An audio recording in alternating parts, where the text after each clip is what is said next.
Hello, everyone. Hi, everyone.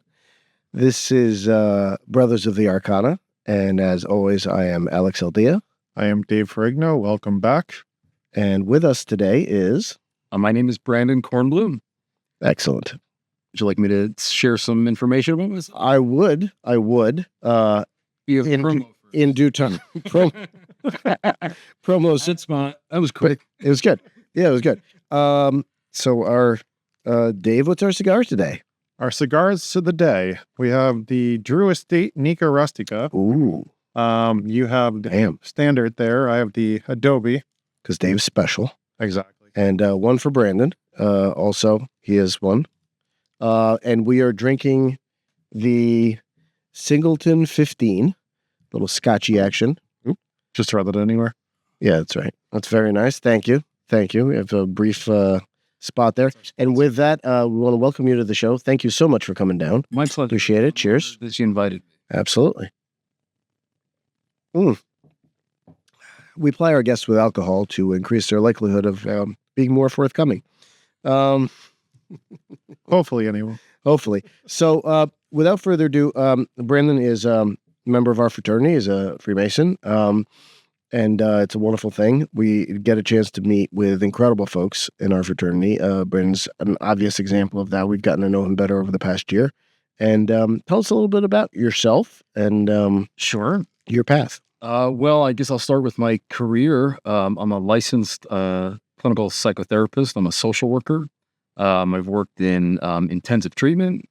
I've worked in schools for about 8-9 years. I'm a trauma therapist. I'm also a mindfulness and wellness counselor, certified in both, and play therapy. And anything I was able to, dip my feet into, I tried to, with the goal of expanding the breadth of my impact. But ultimately, I think what says more about who I am is that I'm in this field because from an early age, I felt an innate sort of instinctual calling to help people in whatever way I could. I recognize that populace or species, specifically over here, is plighted with various things. Plighted, you say? Yeah. And so I was compelled to help in the way that I thought I could help most. And that was as being a psychotherapist, mostly focusing on working with kids. Because, adults are lost. There's no undo. Don't waste your money. That is very fatalistic and somewhat disturbing. But hey, that's why they invented booze. Okay, so that's an awesome thing. I wonder if you could tell us part of your background. I know was growing up in a tough neighborhood, having some issues as a kid, and then moving forward. I'm sure that must have played some part in your desire to, number one, work with kids, and number two, explore for yourself the potential of psychotherapy, what that can offer. And could you talk a little bit about maybe that little art? I'd be glad to. Sure. This gives me the opportunity to share with my friends here even more about this story, because I actually grew up in a beautiful neighborhood, White Meadow Lake in Rockaway, New Jersey. It was beautiful. My family didn't have a lot of money. My parents separated before I was a year old, and so I was with my grandfather. So what I've experienced growing up was mostly a result of family traumas and separations, and then having to live with different people and be split amongst family members. That's super common for kids, especially nowadays. I mean, more and more so each year. Typical families are not as common as they were, decades ago, and especially in the 50s, I think was the height of the American nuclear family. So it's not that I have, a story there that is, upsetting or disheartening. It's pretty typical. The part of the story that I did live in tough areas, but that was all by choice. That was through my work. I lived in the Bronx for a few years, working as a direct support professional, helping adults with developmental disability and cognitive impairment with co-occurring addiction issues. And I went to school at Seton Hall and lived in Irvington for a little while. So lived in upstate New York, and I worked on south side of Syracuse. Kids, we would call underprivileged. I mean, they weren't, though. They were just typical kids. They didn't have as much access to resources. It was one of the reasons I was there. So my experience living in more urban areas That was all by choice. It was to help people who I thought at the time needed it most. Now I work in Chester, New Jersey.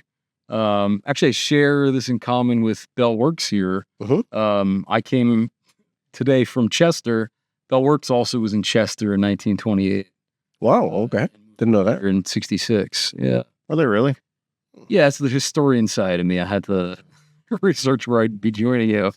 But my journey to entering into this career and really my path had a lot more to do with a series of existential crises that I experienced growing up. So for one, I was born into a Jewish family, so I'm culturally Jewish. And right before I was going to be bar mitzvahed, my father converted to Catholicism. And so it's about a month before I learned this. Don't you hate it when that happens? Yeah, I don't know anybody else that's happened to. But it was good for me. It was really good for me because it forced me to ask questions that most people don't begin to tackle until much later in life. The question didn't get resolved, obviously, when I was 13. But I delved into what would then be a lifetime, and continues to be a search. That's not true. I shouldn't slight myself to say that I'm searching anymore. I don't really feel that I am searching. My journey took me to almost every major world religion. True. I'm sorry, I put the volume up. Yeah, it was crazy, wasn't it? Our first time live going, folks. Sorry about that. We're doing our best.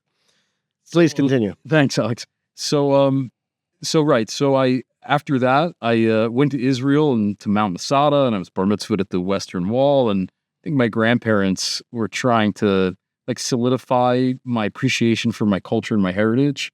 But they also took me all over the world to Templar sites and quite a few other places that I didn't realize the significance of until later in life when I was studying, theology and art history and studying philosophy and anthropology.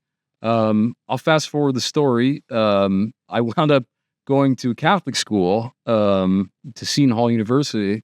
One of the requirements of my degree, which was social and behavioral science, the concentration in psychology, I studied theology there and anthropology and sociology. Of course, I became a social worker and got my graduate degree from Rutgers University. So I found Thomas Aquinas, right? So if anybody's familiar with Thomas Aquinas, you'll get my point here, and that was that after reading the Bible and the Torah and the Quran and the Vedas, the Bhagavad Gita and Tao Te Ching and all of these religious and philosophical texts from all over the world, I had an epiphany, and that is that, well, we're all talking about the same thing. Everybody is talking about the same thing. This human experience is not, we surely have unique experiences, but the human experience, the quintessential human experience, is not unique to any one of us. We all have the same innate and instinctual drives. We all have the same primitive backgrounds, and we're all looking for enlightenment in some context or another. And the plight that I was referring to before, I think, permeates a lot of our daily experiences. And I hate to say that, given that we've had some tumultuous times throughout our history, human history, now is a time that is fraught with fear. There's not Vikings or Germanic tribes knocking down our doors, but I would posit to say that that people are more afraid than they've ever been. I think that's true terrorism. It's terrifying our public. So from that perspective, if you feel people are living in more fear than ever, how is that impacting society as a whole today? Oh boy, Dave. Well, it forces us to make decisions with our amygdala, not our neocortex. And the beauty of, so I'll speak for a moment, from my lens, which is mental health and psychotherapy. And if you don't mind, you humor me sharing with you some of the work that I do with kids. I've done it with adults, but absolutely, it's nice and simple, and I think maybe resonate with your viewers. So I teach kids. I'm a humanistic therapist, so my goal is to help people understand the way their mind and body work. It's Eastern, right? Which has only been widely accepted in the last few decades. It's pretty hokey for a lot of people prior to that. But I think general populace has recognized that Eastern philosophies and healing and medicine worked for thousands of years in plenty of places. So why shouldn't we tap into that spiritualism and that holistic practice? I'll give a personal example. My wife and I were going through IVF a few years ago to have our daughter, and tried all kinds of things, and she wound up participating in acupuncture for blood flow. And not more than a week later did we find out that we were pregnant with my daughter. I have a few other explanations for it, but I would be inclined to believe that it helped. And why not? And just the fact that she felt secure and connected to her practitioners and connected to me and hopeful may have aligned her body in such a way that she was prepared for that. So, holism, we're not so simple as to say that there's one solution to any given problem, or that we should only attack any issue from one direction, right? So the work that I do, both privately and in the school system, is, of course, I'm only working with students in the capacity that they are my students, and I want them to function well in the academic environment. But, occasionally there's room for me to teach some psychoeducation. And psychoeducation, humanistic psychoeducation, removes blame and guilt, right? It doesn't make you feel wholly responsible for your poor choices or for conflicts that you have with other people. It helps you understand that you're human. This is how your brain works. These are some of the functions of your brain, some of the parts of your brain, and what you're tussling with in any moment, given any decision. The symbolism, the allegory of like a devil on one shoulder and an angel on the other. There are parts of your brain that are actually in conflict with each other in any given moment. So I'll speak to this symbol that I use of a traffic light, an inverted traffic light, when I try to teach the kids about the different parts of their brain and about what might be motivating any given decision. So the amygdala, right, the reptilian brain, right, we'll call red. Makes sense? Mm-hmm. It's where fear comes from, right? The 4 Fs, fight, flight, freeze, and sex. And sex? Yeah, is the 4th F. Let's call it fawn. We're gonna call it fawn because that's really fornicate. No, it's fawning. What it really is it happens in domestic violence cases. No fornication here. When an individual is so afraid of perhaps their violent or abusive partner that they actually fawn in the hopes that the abuser will be more gentle to them. So one of the fear responses actually is fawn. That was a joke, the 4 Fs. That was a joke that my AP psychology teacher, Ms. Knoll. Hi, Ms. Knoll. Hi, Ms. Knoll. Is Ms. awesome. Knoll listening? Yeah, she probably will. I still talk to her. She's a wonderful woman. She really had as much influence on me in my upbringing as plenty of adults did. Really? Credit her. Yeah, she wrote me a beautiful college recommendation letter. Yeah, wonderful woman. And she taught me more about psychology, actually, in high school. And I think I learned, no offense to my professors at Seton Hall, but who are also listening, I'm sure. Probably aren't listening. No, I don't know. This would be blasphemous. So she taught us about the amygdala and different brain functions and the 4 Fs, right? So survival responses. So it's important to recognize that the reptilian brain, the amygdala, is in almost all organisms. The goal of the amygdala is survival, right? It's to get individual organisms to the place that they can reproduce. And then after that, it doesn't really have all that much function besides maybe some more evolved creatures to keep us alive after that. But once we've met our goal of reproduction, the amygdala's purpose is mostly satiated. After the amygdala is the limbic system, which we'll say is yellow. The limbic system is responsible for emotions, connectivity. An example of animals that really have that's a cerebellum. A cerebellum is as you're moving up into the neocortex, but wrong again, Dave. That's okay. What else is new? But the limbic system, like dogs are a good example of organisms that really depend on their limbic system to create connections to people and to connections to each other, pack mentality. And then the neocortex is like the green light. This is where logical decision making comes from. And then I think this is where we maybe delve into the esoteric. Humans are unique in that they have a frontal lobe, right? So what separates us from other organisms is this right here. The third eye, or the third eye, or the pineal gland, right? That's the frontal lobe. So, in my work to help my clients, my students be less fearful, because again, there's not warriors at our gates. There's not, wolves fighting against us for food or sustenance.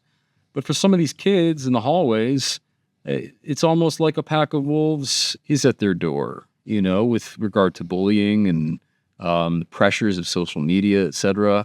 And adults aren't free from that. There's inordinate amounts of pressure that comes from social media and people's connectivity to. There's benefits, significant benefits to globalization, right? Technology is our potential savior and bane of our existence, our demise, our inevitable demise. But the goal of the humanistic psychoeducation... That's pretty dark, too. You sort of slide that right by, didn't you? Alex, all right, just slide that right by. Because I'm this rainbows and butterflies type guy. Listen, you come off as very... Doesn't he come off, he's like super slick? He's like, he's got this voice, and it's like this thing that he says and does, and then you're just like, society will end, but you're going to be fine with it because I'm talking like this. No. It's a call to action, Alex. So you're friends with your elementary school teacher who's going to my be middle school psychology teacher wasn't listening. I guess that's now that's not your job. Your job's just to ask questions. Ask questions, exactly. They're the listeners. They're absolutely somebody's got to listen. So what about relationships that you've burned bridges where they've all just got up in flames? Have you had those, or do you just sail carefully through life? The truth of it is, right, it's a journey. I've had growth. I wouldn't be the full on the hill now, right? Mm-hmm. And I'm able to look back and look out and be an observer now, but plenty of bumps and bruises and hard knocks. And in my first few jobs, I was pretty fortunate. I was a tennis instructor for my grandfather while I was a teenager. Did he have a club or something? He was a pro. He was a USPTR certified pro. Now I am also. Actually, I teach in my township. Thanks, man. Nice. But no, I've burned plenty of bridges. I think I've always meant well. I think most people mean well, but I've had to learn a lot of tough lessons for sure. Generally, my goal is to do as little harm as possible, while also being a warrior of the light and a proponent of social justice, which makes it pretty difficult when you feel compelled to speak truth while also trying hard not to upset people. There's a tough line to walk in that effort. That is a tough line. I think we're going to try not to get political today. And I know that in a lot of respects, all of us are on the same page in a lot of respects, especially on the brotherhood end of things. Right. Which is really all that matters at the end of the day. A person's politics are their own. But yeah, I agree with you. Social justice, when you mention that word, it sends me tingling a little bit because it's got a definite triggering effect in the modern society, right? As of the past couple of years, but and maybe it shouldn't, right? I think it shouldn't. Right. It means I think thing. Being woke or awakened shouldn't have a political connotation. Well, even putting those two things together as meaning the same thing would be maybe something people would quibble about, right? Because woke and awakened, are they the same thing? I would say not. Well, in a common parlance, they're not anymore. Right. As a colloquialism, they are no longer the same thing. So, yeah, you make a good point there. I wouldn't want to pair those two things together, certainly not. Because I would not consider myself a woke individual, but certainly an awakened individual or an enlightened individual. Which ideally is kind of, I think, what we're all trying to be. Right. I would hope that, however path we try to get there, irrespective hope that's all of our goal. Yeah, is to wake up and understand the nature of our existence, is to wake up and understand that the strongest force in the universe is love and acceptance and connectivity with each other. And hopefully we're moving in that direction. That's my hope. At least that's why I'm doing it from a grassroots angle, right? So circling back on the fear and all the social pressures everybody's under today, what would you state, or from your professional opinion, what would be the best way to overcome that fear and get out of this psychological warfare that seems to be going on? What did Timothy Leary said? Tune in, turn off, drop out. Yeah. I would say that we're part of a machine, right? I think most people know that. Certainly your viewers are well aware of this. We're part of a machine, a media and political machine, and there are algorithms that are manipulating us on a daily basis. the consultants. I mean, there are Facebook executives that no longer work at Facebook that will,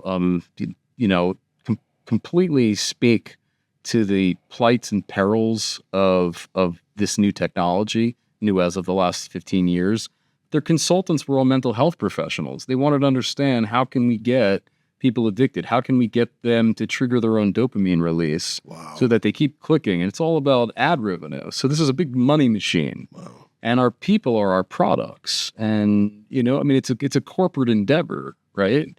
I think so. The idea is claim your own sovereignty, disconnect as much as you can, grow your own food, go hiking out in the woods. I just did today.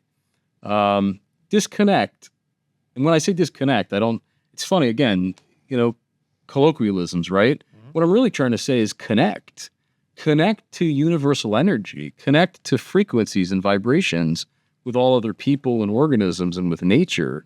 Disconnect, unplug. Let's call it unplug. Mm-hmm. Unplug, right? Stop watching the dribble and taking in, your favorite news media source, which is creating an army to fight for their cause, which is not in your best interest necessarily. But what happens as a result of all that is it creates fear, and it creates dissension, and it turns us against each other, when really we need to be united. Ultimately, the way that our species is going to continue to propagate and survive on this world is if we work together. I mean, we are already at a tier 1 species. We could sustain life on this planet indefinitely. Why are we not, right? Why are the nations of the world not coming together to work for greater good, to work for peace, to help, create a balanced ecosystem with homeostasis? Well, it's not what some people want. There'd be equality in that. That's a funny thing you say. So we started talking about the work of Claire W. Graves outside, which Beck and Cowan turned into another book on a color grading scale called Spiral Dynamics. And so the idea is, what do you consider part of your tribe and what is not part of your tribe, right? So as a baby, you're a 1. You just think about yourself. That's your only thing, And suddenly, at one point, you become a 2 because you become aware of other, right? Mother is bringing you food and other things that you need to survive. So now you're a 2 on the scale. You've evolved a little bit, if you want to call it. Right. 3 would be most of the tribes of the world, the nomadic tribes, the tribes of the Old Testament, let's call them, right? Including the Mongols and the early Semitic peoples, and obviously all the battles that happened there, the Hittites and all those people. Which really is nationalism. Well, yes, nationalism everything's created, right? So it depends on what level you're creating, but we'll get there. Social constructs. We'll get there, right? Sure, we'll get there. So number 3 would be there's a me, there's a you, and there's a we, right? So the tribe is the we, but everybody else is persona non grata. Mm-hmm. Number 4 is all organized religions. So there's a me, you, we, and a upstairs that you're now responsible for, which is part of the larger group. Or downstairs. Or downstairs. And depending on we respect all beliefs and faiths. And of course there were, well, I'll tell you right now, I don't respect all beliefs and say, if you believe in downstairs, we got a problem. But anyway, the point being is that. Well, you played D&D, Alex. Well, we'll get to that. But the idea is that you have that, not only is there an upstairs, but there's an upstairs that gets funneled through a priesthood, right? An organized priesthood that now rules whatever it's going to rule. Right, like a democratic republic. Later. You. I see what you did there. Number 5 is robber baron capitalism. Right. Number 6 is, strictly speaking, socialism. You jump past robber baron capitalism really quickly. I thought it was pretty self-explanatory. Because it's have to be robber baron. Well, it's because it's the most cutthroat version of capitalism, right? So it's the early forming of capitalism. What that was, it was like we're going to give you a market within which it's every man for himself, right? And it doesn't. We're not going to put strictures on how far you can go or what you can do to your fellow man within this microcosm of society to get there. The Vanderbilts and the Rockefellers gained too much power, and it was associated with names. Well, to a great extent. Associated with corporations, which still have incredible amounts of power. That's a thing. Number 6 is socialism, which is so as you see, each of the odd numbers is a singular thing. It's pointing at a singular idea. Moving towards pluralism. And the even numbers are committee based, let's call it, right? So socialism obviously being quite committee based, trying to look for the good of all, ostensibly. Though like a utopia, big failure in my thinking, but yeah, theoretically possible, but has never been pragmatically implemented. Other than in small, like in communes or kibbutzes or things like that are manageable in that sense, right? Degrees of socialism are, in plenty of countries. Mm-hmm. And in our country, the welfare system was, the New Deal was a socialist movement. Sure. Without so was the Great Society under yeah. And so number 7, which is as high as he gets, is basically almost like an enlightened self rule. Like, yes, you are understanding that you are a person and your needs are interesting, but it's not a Hans Morgenthau thing like, action driven in terms of self-interest. It's how can we do a win-win? How can we all succeed? But with myself not saying I'm part of the greater collective and not all that is, there is a singular here, right?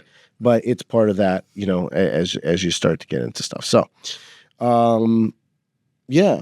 Well, so from my lens, mental health, I think it's important to touch on Kohlberg's morality with this conversation, and that is such that from a young age, people are most focused on me, right? We're completely egoistic as babies and as toddlers. We see the world through our own eyes, and we can't even begin to contemplate or understand what it means to have empathy or to validate another's experience, or even look past that they're not just all actors on our own stage. Well, there are plenty of adults that we know who live that life and who have not progressed through those stages. The goal ultimately is having an abstract concept of morality, not moral relativism, where morality and ethics change based on the scenario. But a child knows right from wrong. They know what hurts them. And one of the most fundamental and ancient rules of thumb is the golden rule. Right. Right. In Akkadian, Sumerian, and Hebrew, it's everywhere in the world. Ancient Hindi. Children understand that if it hurts me, I shouldn't do it to you. Mm-hmm. If we can move society more in the direction where we're not looking out for only ourselves, and to your point, understanding how we interact with each other and work together while still respecting our individuality, there's a concept. I did the lecture actually at your lodge, the Drumbeat Circle. Do you remember me? I'm sure we're going to talk about that a little later. Do you remember me talking about the concept of standing in, right? So it's the idea of, do you want to stand out from a group or do you want to fit into a group? Uh-huh. And I shared with them during the lecture that the goal ultimately in society is for you to stand in, for you to stand proudly within a group, to have your own uniqueness and individuality, but to understand how that harmonizes with a group so that you can create music, right? So that you can resonate with those around you and be on the same frequency, right? All musical terms. So functionally, I hope, right, in my work, and I've begun to see other folks in my field and other folks in the field of mysticism and healing, try to help people move towards uniting, but also advocating for themselves, right? Also recognizing that they're important, their family's important, they have to care for themselves, but the moment they are taken care of and their family's taken care of, the next goal is to care for their brother, their neighbor, their community. And if all of us are practicing and living in this way, then ultimately we're all caring for each other. And our community doesn't end at the end of our street. Our community doesn't end at our town limit. It doesn't end at our state. It spills over into the next state. It spills over to the next nation, and it spills across oceans. We should functionally all be taking care of each other. At least that's so that's the raising of that anthropological level of what is the other, how much responsibility do I have to the other, and if I do have responsibility, how do I act actualize that while not giving up on my own thing. It's fear again, Dave. You're asking before about fear. It comes down to fear again. This is all primitive. This is all instinctual. It's innate in us.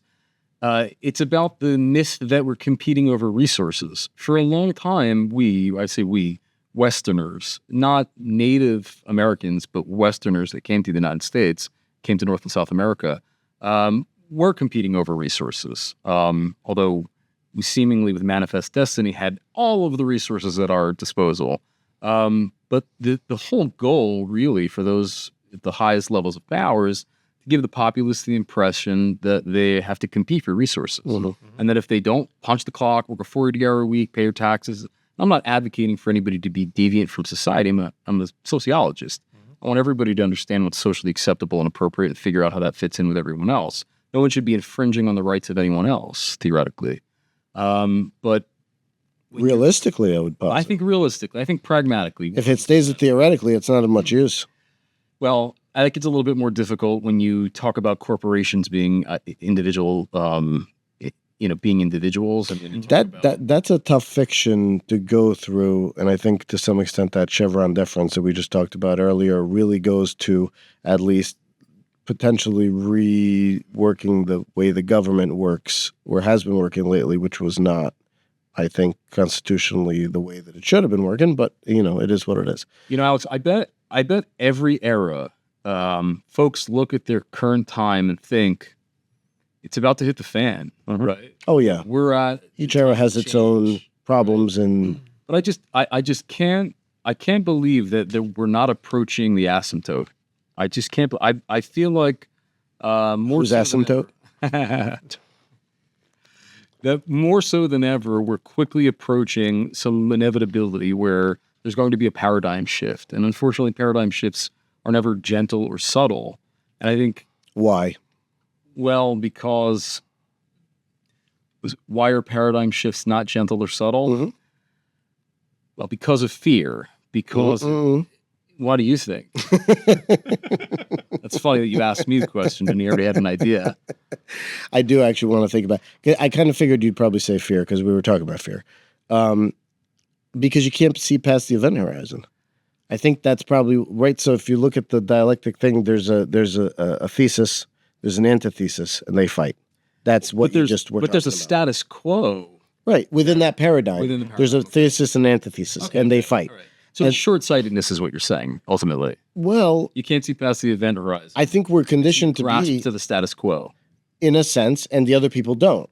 And the people that don't fight with the people that do. Well, who are the people that don't? The progressives. The ones not clinging to their guns and Bibles, I guess. The ones that... Right. Yeah, right. Well, they're the ones who want to move forward, whatever that means. Now, there's plenty of fear that can be drummed up from wanting to move forward into some unknown ground. The disaffected. The disenfranchised. The disgruntled. Yeah.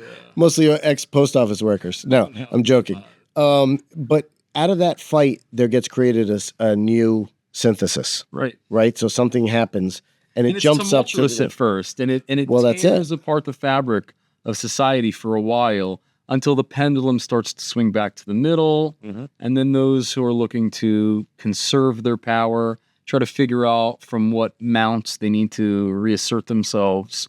But yeah, once there's a paradigm shift, hopefully.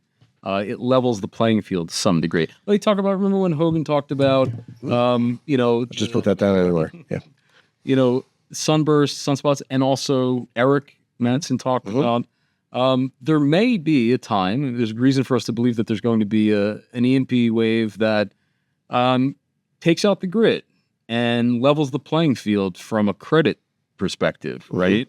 Where we're all back to basics. When it doesn't matter that I have a yacht, if I can't grow food on my yacht, I'm starving. Right. I might be able to sail across the ocean with the gas I've got in my reserve, but if I can't procure food, right? But at that point, you probably wouldn't have any electronics to sail across the ocean, so you better be on a sailboat. You wouldn't be able to navigate it. That's a good point. Exactly. You still have your fossil fuel burning in your engine. You'd be able to make it across, right? Well, right, but if you needed some kind of spark from, to start the engine, as an example. It's a good point. Electricity. Yeah, good point. There's other ways to make electricity, right? Well, absolutely, but... Well, who would be fine? Know how to do that. You guys know that should that happen theoretically as brothers, come over to my house. I'm going to be growing food in my backyard, right? I'm Tall Monsanto. That's it. No, my point was, let's say this is, and I'll try to do this so that we could see it on. You could see it on. So this is Our sponsor. the Stone Age. Yes, this is the Stone Age, right? And we're all traveling along the Stone Age, getting better and better at making better hatchets made out of stone, spears made out of stone, all kinds of things like that, right? And then at some point, like Mark said, quantitative accumulations lead to qualitative leaps. So you build, then it jumps up to another plane here, which is now the Bronze Age. Yeah, a series of plateaus. So it's not like we continue to just get better and better Stone Age equipment. At one point, all of this becomes irrelevant because it was a move to really, this is what we're working for, right? That's where the evolution in essence happens. And then you go back to the quantitative amassing. So socialism versus capitalism is still something on our trajectory that then leads to whatever is going to be the next thing, which isn't either of those, more so. But in that moment right there, that's where the event horizon is, and nobody can see what the next thing is because it's a whole other paradigm than anyone's arguing about. And it's such as the case with biological evolution as well. There's always these huge leaps. Change is not gradual, right? Change is cyclical. It comes in waves. Well, everything is waves, right? Everything is energy. Everything is flux. So yeah, point well taken. Well, we're just getting at some very interesting things here, which I want to talk about more. And you also think if we're obviously going back to the Stone Ages because our power grid's wiped out, you better go make some friends with the off-gridders and people that actually know how to survive and sustain themselves. Unfortunately, in this world, in this country, you're going to need to make friends with people with a lot of armaments. Because when there's no resources... In every country. If you don't have government, you better have armaments. Right, but there's places where, folks will resort to agriculture again. And there's places where people will recognize that there's people who are resorting to agriculture and we can take their food. And I don't know what we're conditioning ourselves to be. Are we the ones who are going to produce? Or is it going to be Mad Max here? Well, if we saw what happened during Hurricane Sandy, it seems like Mad Max. It's worse. Well, it might be for a couple of days. Right? It might be. So we could talk about briefly. Maybe this is a good. Do you mind if I get into? Which segue do you choose? Right. There's so many segues, but there's one right in front of us, and that is that both Brandon and I will out us as role playing fans. I don't know what you're talking about. Right now, you forget it, Brandon. Nerd. It's too late. It's too late. We have to tell everyone. Being tied up in dungeons? No. Well, sort of. Not me. But I'm happily married. Yes. No, we're talking about things like Dungeons and Dragons, Fallout, Warhammer 40K, all of these other Star Wars, Lord of the Rings. Yeah. Well, again, we're all talking about the same thing. This innate desire for some kind of fantasy where you have power to change your trajectory, where you can influence your environment and be a hero amongst your community. Right. So with that, you've seen Fallout, the series. Yeah. Basically, it gets at what we're kind of talking about now. So say there's an apocalypse, what happens? You have the vaults where everything's hunky-dory, and they're sort of living this fantasy 50s existence where they're all going to get out there and can-do attitude and all that other stuff. Then you got the other guys eating... Super sardonic. Right. Eating each other up in the above.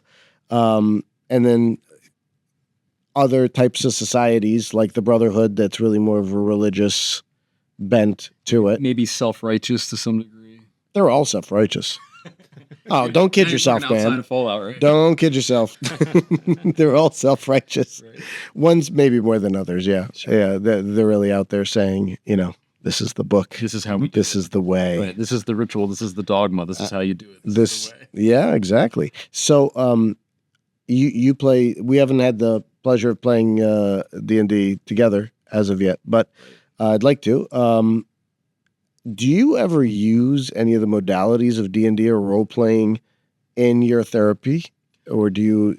So that's actually a cool question. I thought you were going to ask the opposite. I thought you were going to ask me, do I ever use my my expertise and my training in D&D?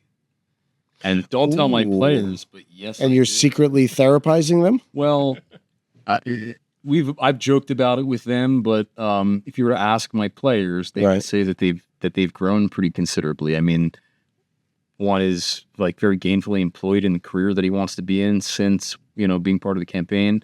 One got married and has also gotten a job that is exactly in his line of work, what he went to school for. Family members that hadn't seen each other or were never interacting with each other were now together regularly. One of them became a Mason, was raised in my lodge. So, yeah, I think there's a lot of growth coming out of my campaign, but originally it wasn't the idea. It wasn't my goal. I wanted to play D&D. I had never played before. I only started playing D&D a couple of years ago. That it was COVID. My brothers had said my whole life, they'd be like, "You'd be great at that. You're so creative. You can do accents and stuff, right? Games, game theory, math, etc." And I was skateboarding and playing music and hanging out with girls, and I was captain of the tennis team and student government. I was doing stuff, right? I didn't have time for it. I was doing things. I was friends with plenty of people I was friends with everybody. I was friends with people who played D&D. I just didn't have time for it. I had friends with people who played Magic.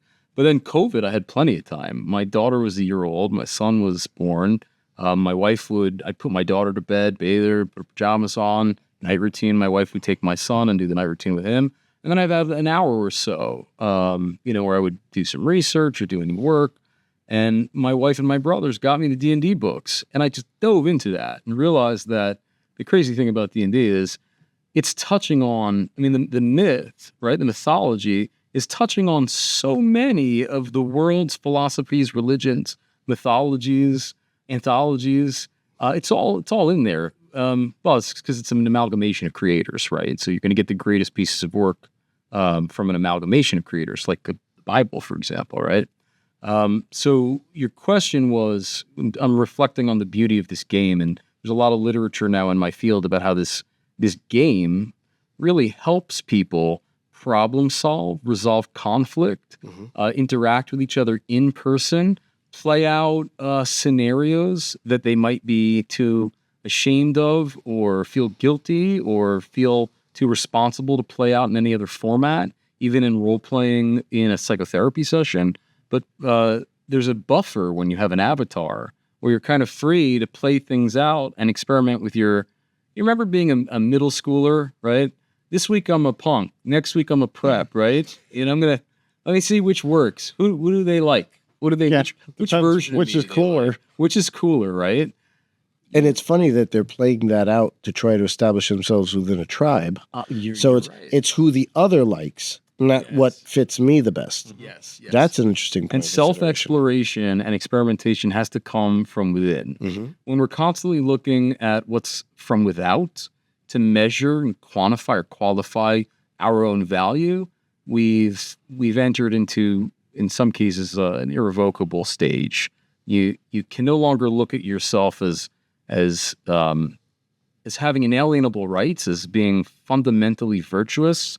If you're only as good, it's where disorders like borderline personality disorder come from, where you measure yourself based on how others view you. And that's a disorder that destroys families. I'll actually volunteer to say that I believe that that's what separated my parents, is borderline personality disorder.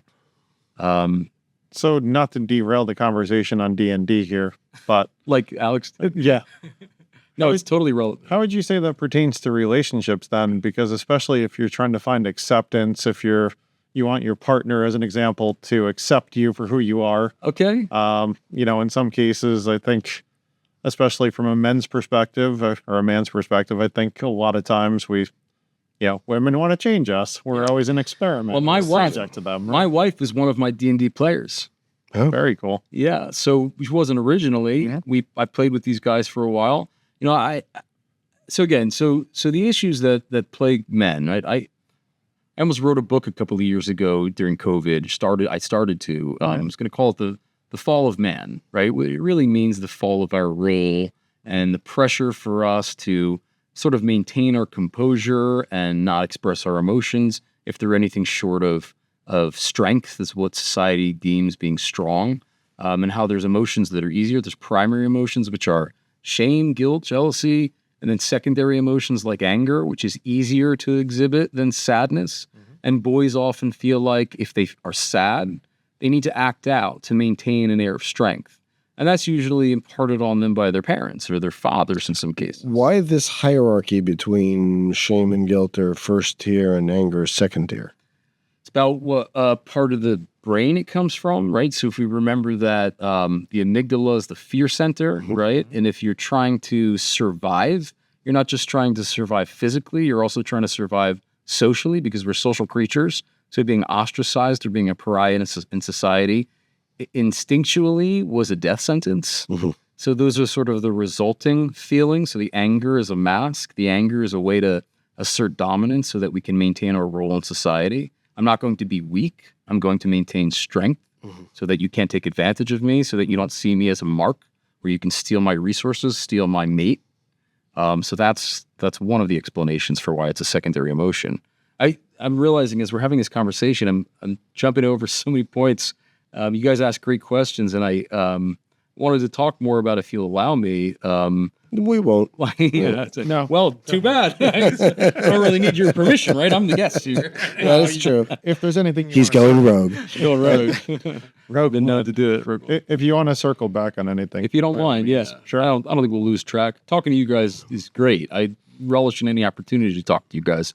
I love your podcast. Thank you. Thank you. And I'm honored to be on it. And we have great conversations. And this is a really good opportunity to talk about a lot of these things, but also to share them with people, because the goal really is for us all to become enlightened, for us all to evolve, and not just individually, right, as a species. But okay, so I'll circle back to fear, right? Fear. Because humans have access to our neocortex and we can think about things logically, it doesn't mean that the amygdala, right, and the brainstem, the reptilian brain are not still functioning. So plenty of people, in fact, I would posit that You would surmise. we all share in common now a global trauma, and that is, I'm not going to say COVID, but the isolation that resulted from COVID and the way COVID was handled. A lot of us share in common the trauma of 9/11 back in 2001. I was in high school. That shook me. So when you've shared global trauma in common, and as a trauma therapist, a licensed trauma therapist, I can tell you that trauma turns on the red light, right? So when I use a traffic light for students, younger students, to understand the red is the amygdala, an upside down traffic light. The yellow is the limbic system. The green is the neocortex. Neo being new, it's the most evolved, most new part of our cognition, part of our brain. And it allows us to think about things logically and problem solve. That's really the part of your brain that you want to be using when you're trying to solve a conflict between other people. But I imagine it's the case for you, for your viewers, certainly for me, that most people, when they enter into conflict with their partner, with a friend, with a family member, with an estranged family member, they're operating out of not emotions, right? I mean, it's emotions, right? It's their feelings. But ultimately, it's their fear. It's their fear of being taken advantage of again. It's their fear of being wrong, their fear of being hurt, the fear of looking weak. It all comes down to fear. And we move in such a way that we condition ourselves and each other to operate based on fear and not logic, right? Not to work together. I've given talks on road rage. People drive to, let's say, work or anywhere. They go out to lunch. They drive to lunch. They drive back. Road rage is prevalent. Most people experience road rage. If you guys drive behind me, you'll be enraged. But if Are you like super slow? I drive the speed limit, and I listen to tunes on the way here. Ironically, I heard "Soul Shine" by the Allman Brothers. Listen to "Heart of Gold" by Neil Diamond. It's like nothing's coincidental. I was supposed to hear those songs, right? Yeah. But if your life is bookended by these moments that are full of rage, right? Then your interactions and I have a lot of friends like this are going to be full of rage. There's no way for you to turn the red light off and see with green if you just arrived, flipping somebody off and getting flipped off at. Is that how you say that? There's no way for you to. I have a rough day at work, and I blast, Foo Fighters and yell home, and I get home and hug my kids and wife and dog, and I'm good, right? But I expect somebody else to be able to curse someone out on the highway and then get to work and now teach a class of second graders. So to to look at your life and refine it in such a way that you're more peaceful regularly is good for all of us. So the work that I'm doing, right? I'm not a psychotherapist because I just love people so much and I just want to help them. It's because I recognize that we're messed up. You know, there was a lot of problems and we are not nice enough to each other. And we don't say good morning enough and we don't smile. We're not authentic and genuine in our interactions. And we need to be. Please, for my children's sake, I think we need to work on this. And the more that we're plugged in, and I look at schools that I work in, kids are just they're playing Fortnite and Roblox and these games, and they're being socialized. Actually, a brief tangent. I did a training I mentioned to you yesterday when I spoke to you 2 days ago for the Department of Education during COVID. It was modeling SEL, social emotional learning, and called it Takes One to Teach One. Talked about great teachers. I referenced Mr. Feeney from Boy Meets World, who's like the epitome teacher that really genuinely loves and cares about his students. The goal there was forget teaching SEL to the students, teach SEL to the teachers. If they walk the walk and not just talk the talk, it'll have a lot more impact on the students. So I want people to understand this for my children's sake and for their children's sake, because the world is only as good as we are to it, right? We're borrowing this world from our children. We're in this world right now, borrowing it. It's on lease right now from our children. The generations ahead of us are going to inherit this world that is only temporarily ours, and we have to make the most of it. We have to make it better for them. Now, I made the mistake when I did that presentation for the Department of Education. I made the mistake of saying that during COVID, your children are lacking socialization. They're not being socialized. Why is that a mistake? Because the truth of it was they were being socialized. They were being socialized by guys my age who are playing video games in their parents' basement. I made a mistake. You can't not be socialized unless you're in a deprivation chamber. You're always socialized in some capacity. Even a boy that's raised by wolves is socialized by the pack.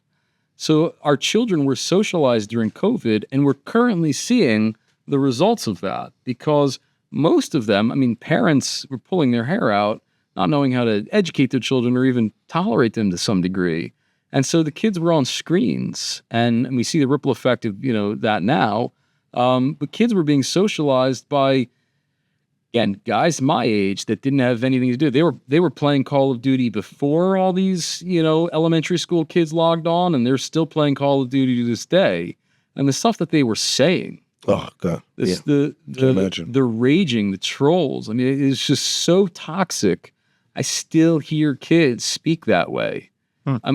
They're these keyboard warriors. I've got some in my family who are totally comfortable just roasting somebody with their fingertips with a screen in between them. God forbid they ever say that to my face, right? But that's where genuine and authentic interaction was lacking. And we have got an entire generation of people who are impacted by that, who are now having to be re-socialized and taught how to interact with each other appropriately and respectfully. And I tell you, it's a lot of work. You know what we call in my field, though? Job security. You're not being replaced by AI? I don't know that I know, right? Inherently cannot be replaced by AI unless it can feign humanism well enough, which maybe inevitably it will be there at some point, but I don't think so. And the reason why I don't think so, because there is a fundamental energy. We three of us spoke on the phone a few days ago, right? It didn't feel like this, right? Not at all. I couldn't be me then on the phone with you guys. Right. Because I use myself in my work. Mm-hmm. I am the energy that I carry with me. I am the field of energy that I put out outside of my body. You don't feel that over the phone with me. It's why telehealth in some regards is inferior to in-person work. Without doubt. You got to connect. Mm-hmm. Although you bring up an interesting point, because I've worked with other energetic workers. And oftentimes working through Zoom, like if you're doing Tai Chi and you're doing Tai Chi healing, let's say, oftentimes Zoom can actually be a help to that, because all of the other intangibles, smells, other things that are not present. So you can focus much more on the energetics, which is very interesting that way. So sometimes that could actually be a plus.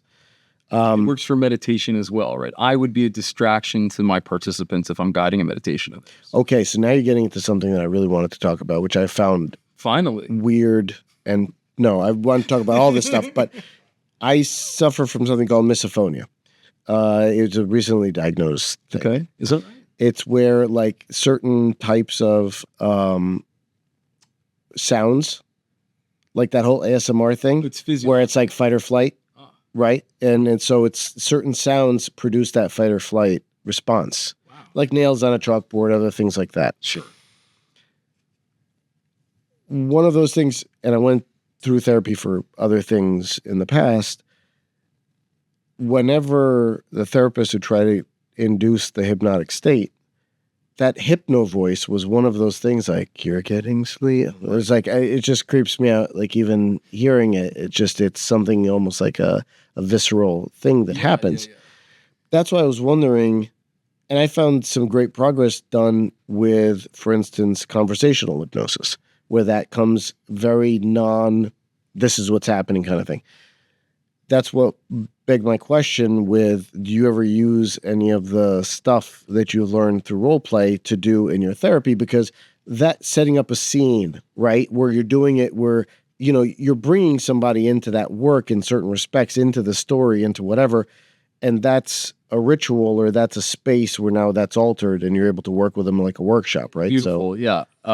So short answer, yes. Mm-hmm. Yes, so much so. And I'll touch on the drum circle that I led for your guys last year, because yes, I have used D&D.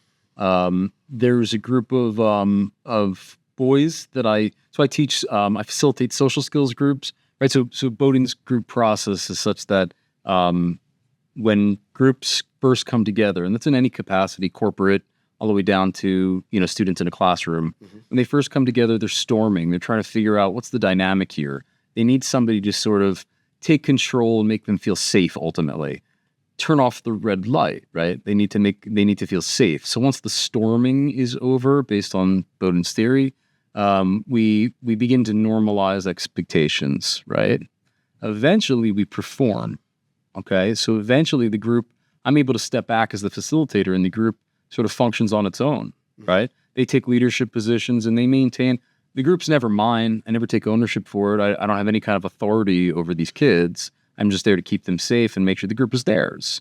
So they create the rules for the group and the expectations for each other. If one day a kid says, I think we should be able to chew gum in here, I say, well, how can you make that happen? Well, I mean, can I ask the group to vote? It's your group. You decide. Hey, guys, how do you feel about voting on chewing gum? Raise your hands. They just voted on whether or not they would vote on chewing gum. Right. So they have to own it. Well, there was a group of boys that was dysregulated, just coincidentally, all classified for emotional dysregulation for the most part, autism.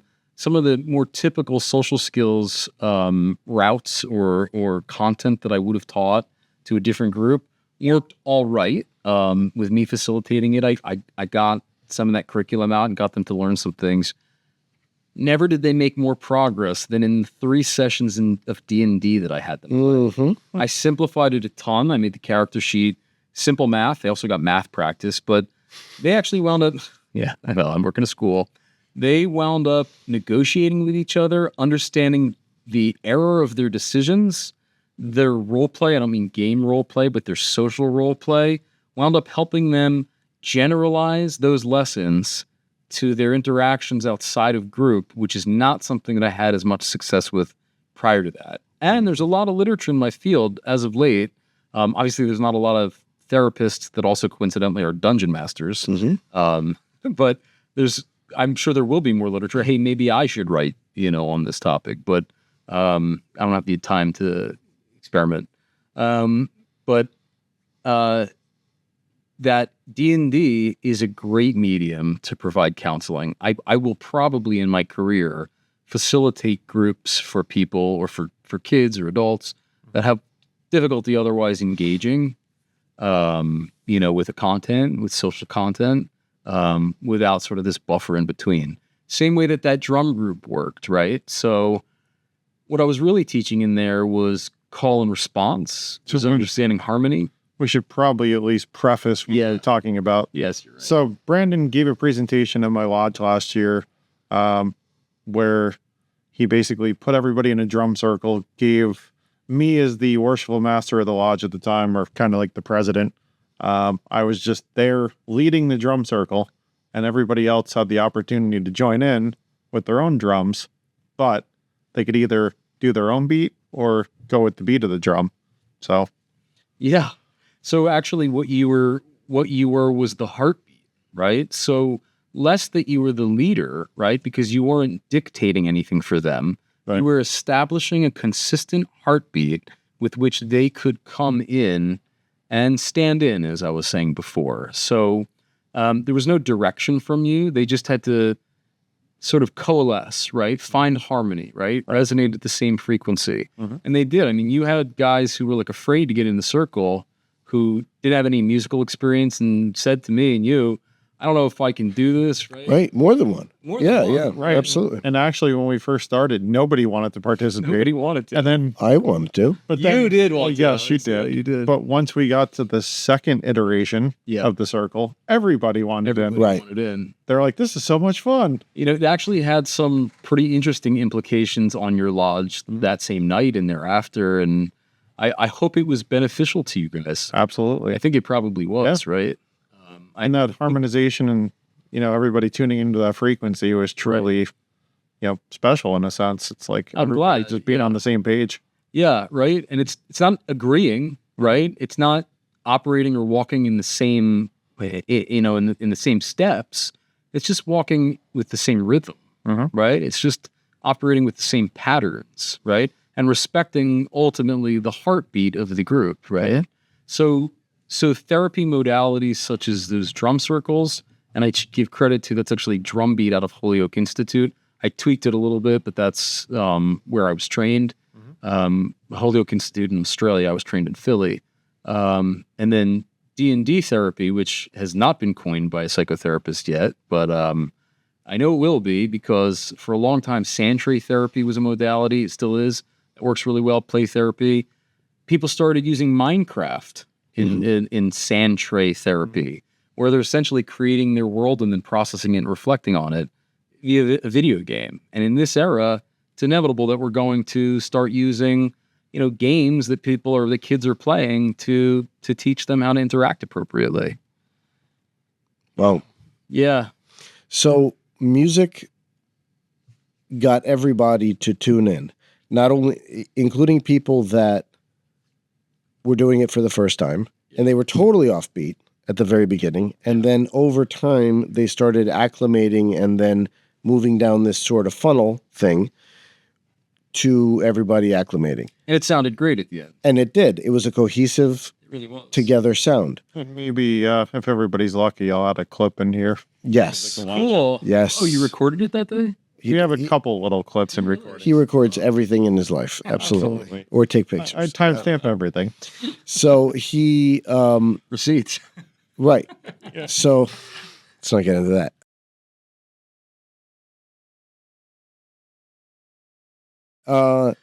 So the idea of metaphysics, how that works in life, the law of vibration, and getting to understand how you can attune yourself to that like you would attune through a musical instrument. So that musical instrument was the practical reality of what we do metaphysically.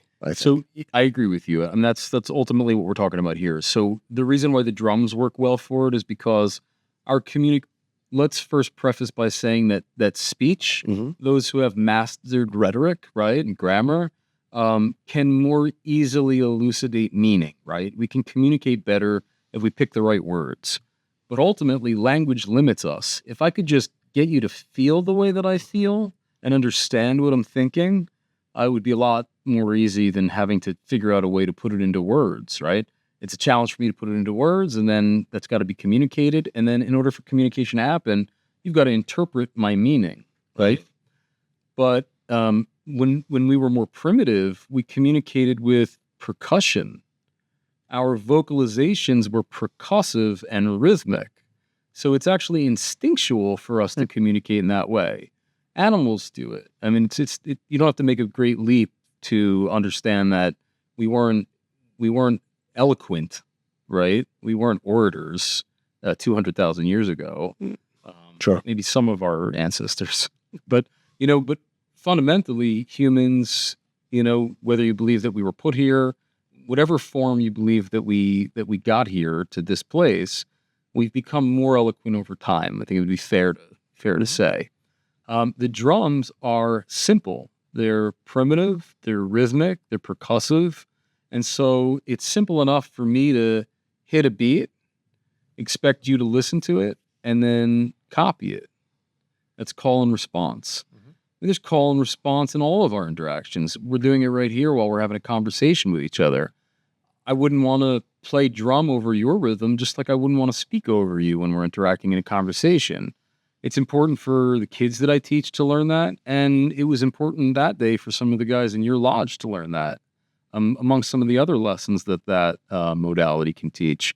But ultimately, yes, we're talking about energy, right? Because you said music, right? It's music. Music is the art of energy, right? You and I debated the other day about how involved math is, and that nature ultimately isn't precisely mathematical.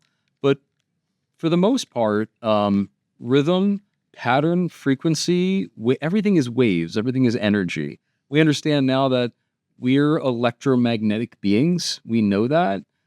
There's one of the benefits of modern technology, of Reels and Instagram and TikTok and all that, is that more people are watching these videos that are tapping into what have been givens for a long time, what have been well known in ancient mysteries, and that is that everything is frequency, that nature operates at a frequency. I watched a video of Sir David Attenborough talking about a bee and a flower, and how the bee moves to the flower, and it actually changes the frequency with which the flower is vibrating when the pollen's electrons jump to the bee and cling to the bee. And then when the bee leaves, the frequency of the flower has now changed so that other bees know that there's no pollen there left over. To think that bees and birds and flowers are operating based on frequencies and we as humans are not, I think would be silly or maybe ignorant. You walk into a room and you meet a person with a certain energy, and people turn their heads. You remember that person; they make an imprint on you. That's not about what things they said, but the way that they made you feel. Right? It's the way that experiences make you feel. Well, and I think for somebody that doesn't understand that concept, if you ever walk into a space and you feel a bad vibe, there you go, or you feel like or in your gut. Yeah, exactly. There's something off about this person. It's like, I don't know, that person's peculiar or awkward or whatever else. Something's weird about this. Exactly. This guy over here. So Thomas Ubriaco, past master of Essex Lodge number 7 in Caldwell, New Jersey, buddy, says music is pure math. He is a music teacher. Oh. Yeah. And he also knows the Fellcraft lecture, which gets it. It's my favorite. It is my favorite as well. That and doing the Royal Arch Principal Sojourner part. Those two, I think, they're remarkably similar. Because there's a lot of walking and talking. Okay. But I hope they're similar in more ways than walking and talking. That's mostly how they're similar. Lecture is so beautiful. No, the content is very different. Yeah, very different. But yes, I agree. I think that math is but math is an interesting one because math is the map, not the territory, right? So humanity, and a buddy of mine, Ramsey, who's sorry if I'm jumping around, but I'm trying to connect several things here. And I think it's awesome that we have people. Yeah, they can weigh in. This is our first live show. Thanks, guys, for watching. Thanks for having me. Your first live show. Is that cool? This is super awesome. 3 hours of the fire. Yeah, absolutely. Guys. Thanks again. So, my buddy Ramsey said that it's very interesting when you take the Pythagorean theorem, like the golden spiral and such. Yeah, Fibonacci sequence. And you start to apply that. The 37th problem of Euclid and all of that, and you start to apply that to building principles, how humans build, you can get really far, and you do some fascinating things with it. When you then apply it to nature itself, you don't get very far, because there aren't any straight lines in nature. math is too neat for nature Right. on certain respects, right? So it's, yes, music is created by humans, and as such, Math is an homage to nature. right, Is really what we're talking about. so math, just like, well, music, just like math, and maybe all art, is our poor interpretation of the divine, right? Or Well, what we see around us. The more beautiful music doesn't necessarily land on every downbeat, right? I mean, the art comes out of respecting the math and putting your own flavor onto the math, right? Maybe I come in a 16th beat before every before every measure. So beautiful music, right, or complex or really interesting music, just like interesting art is not necessarily perfect lines and everything measured out with vantage points and perfect focal perspective.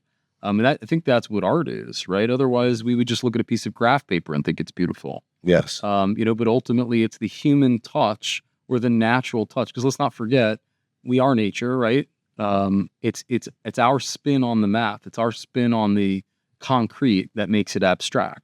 So yeah, I think we just agreed, right? Who knows? Yeah, imagine that. So What happened there? I don't know. Something very, very strange. Your friend helped us. So from a perspective of, behavioral nature, whatever else, how would you define, gender? How would you define? You want to go there? I think so. Why not? We're going to go there now? Okay. Well, where do you want to go? All right. Well, all right. Let's set this up a little bit then, at least. Okay. So one of the things that we like to talk about, we find interesting on Brothers of the Arcana, is we're all brothers. We come from the same fraternity. That fraternity, to some extent, to a great extent, focuses on men's issues and the way that men can become better men. Through the use of, I think, on some level, sacred space, like ritual space, other things like that are available, and other things, also through a sense of community, also through shared interests like cigar smoking and bourbon drinking or scotch drinking, whatever the case may be. And essentially connecting to deity, becoming Correct. the best version of yourself. Yes. By awakening. All of that. So our fraternity is open to men, and men only. So, it posits one of the ideas of what is a man because that's starting to not be such an easy question to answer. Whereas I think before it begs the question, will we allow in a person who was born biologically female but has transitioned to male per our bylaws? Is that essentially where we're going here? No. I don't want to go there, in fact. No, definitely. At all. That'll be a question possibly for the future and not to be discussed by us. What I'm more interested in... Not as it relates to me. Correct. Okay. So the larger piece would be... and you know what? Maybe on the other podcast we can have that conversation, which relates for failure. specifically for that. But no, my point was larger in essence than Masonry or in any particular fraternity or organization. Was, we're under an obligation to understand ourselves as men and how we act upon society and teach other men how to become better men. So how do we do that with some of the modern tools that you've been able to bring along? And, amidst what I think is a great amount of confusion as far as what is gender, what is it to be a man in the modern day, and so on. So. Okay, so the reason you're asking me is because I'm a mental health professional. Yes, that's part of it, but you also have that other bias of being a Mason and of being with other guys who are all trying to on their own levels figure out what that looks like for them, right? So it's not just an abstract. Here's my clients and here's me. This is also here's my brothers who are also sort of on some level struggling with this, or All right, well. Gosh, that's profound. The question alone is profound. So thank you. So I'll say this, because there's a bunch of questions that I need to answer here, I believe. First, I'll say that the way that I have brought in new Masons so far, I have ideas, but the way that I've brought in new Masons so far is by being authentically me. The two guys that have been raised in my lodge was the gentleman that lives across the street from me and the guy that lives adjacent to me. So they spoke to me as neighbors. They interacted with me as neighbors, and they had questions like, "How are you this guy? Like, what you?" And I would tell them, and I would say, and I'm also part of this organization. And then they found themselves making their way over to the organization. I truly think, and it's not, the chip on my shoulder speaking, but I think that that's really the way we should be doing it. We should be good men. We should walk the walk. We should be operative Masons, not just speculative Masons. Okay, but what does that mean? That's you don't want me to say that here. I do. I want to know what it means for you. What does it mean for me? How does it show up for you? So it means universal morality. It means being a good citizen. Mm-hmm. It means being a patriot. Mm-hmm. It means being a neighbor. It means being a caretaker. It means being a husband and a father, a friend, a brother, a son. It means giving people second chances. It means validating people's experiences. It means accepting people regardless of their perspective. It means validating people's unique experiences and not condescending. Mm-hmm. It means being egalitarian. It means all of those things. It means being a good human. So if we're talking about gender, Mm-hmm. the easy answer is, I don't give a darn what you are. I love you. Mm-hmm. It's love. It's just love. Right. Whatever you are, whatever you're going through, I love you. You're worthy. You're valuable. Mm-hmm.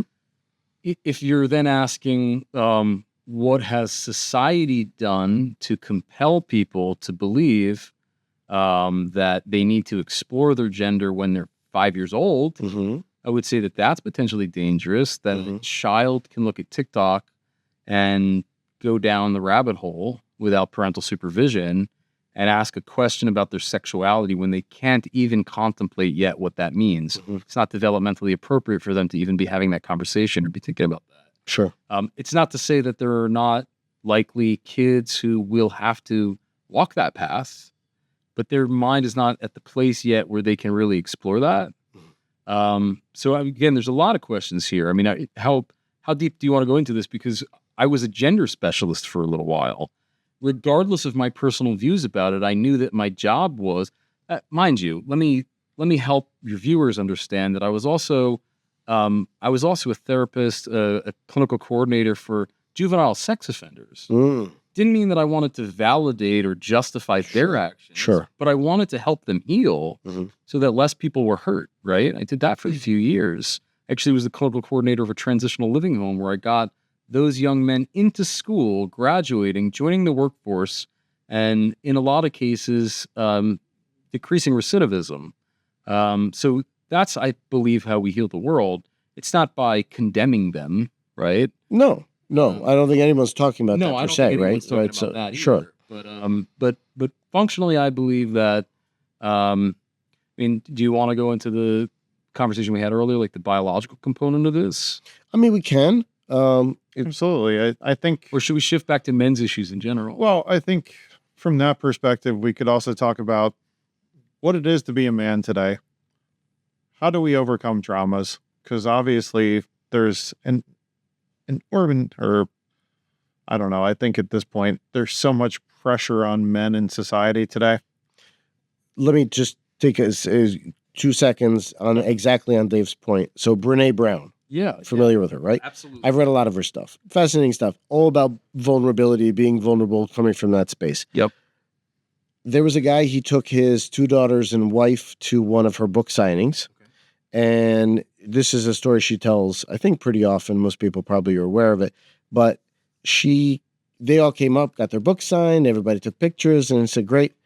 On their way out, the man stopped in, the father, and said, why don't you write a book about men? Okay. And she said, well, I mean, women are the vulnerable sex, and this is the problem. And, men are, and he had tears in his eyes, and he said, putting up the strong front for my daughters and for my wife, they get an opportunity to be vulnerable. I never do. So that part is killing guys on some level, because it's like saying you don't have an outlet, you don't have an opportunity. Potentially that's leading to strokes, heart attacks, all kinds of other things through lack of outlet in doing that. Obviously, the modern day is allowing all sorts of behavior that it wasn't allowing before. And we started talking about it's now creating spaces where that's not seen as quote unquote deviant behavior. It's now seen as okay, appropriate societal behavior. Yes. Whatever, you want to have pink hair, you want to have whatever piercings you want to have the fourth F with whoever you want, that's fine. Well, But we were doing it for thousands of years before the Victorian era. Right. And that's all fine. Yeah.